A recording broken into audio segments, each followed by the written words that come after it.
ढुङ्गाहरूको देश हो या मान्छेको देश हो अचम्म लागेको छ। अब तपाईँले पनि नसुन्ने, उहाँले पनि नसुन्ने, अब कसैले कसैको केही पनि नसुन्ने, प्रतिपक्ष बोलिरहने, सत्तापक्ष नसुनिकन अगाडि बढिरहने गर्नु हुँदैन भन्ने मलाई लाग्छ।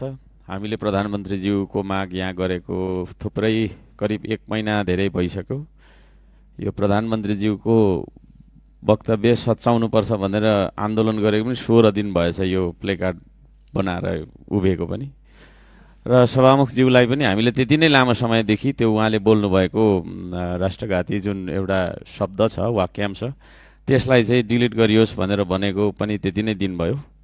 अब तपाईँले पनि नसुन्ने, उहाँले पनि नसुन्ने, अब कसैले कसैको केही पनि नसुन्ने, ढुङ्गाहरूको देश हो या मान्छेको देश हो अचम्म लागेको छ।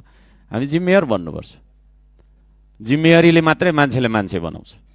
हामी मान्छे बन्नका लागि तपाईँको चाहिँ भात खाएर होइन, टाई सुट लाएर राम्रो लुगा लगाएर हिँड्दैमा होइन, चिल्लो चाप्लो गाडी चढेर चाहिँ ठुला घरमा बस्दैमा हामी मान्छे बन्दैनौँ। हाम्रो नैतिकता हुनु जरुरी छ, जवाफदेहिता हुनु जरुरी छ। प्रधानमन्त्रीज्यूले त्यस सच्याउनुपर्छ भन्ने म राख्न चाहन्छु।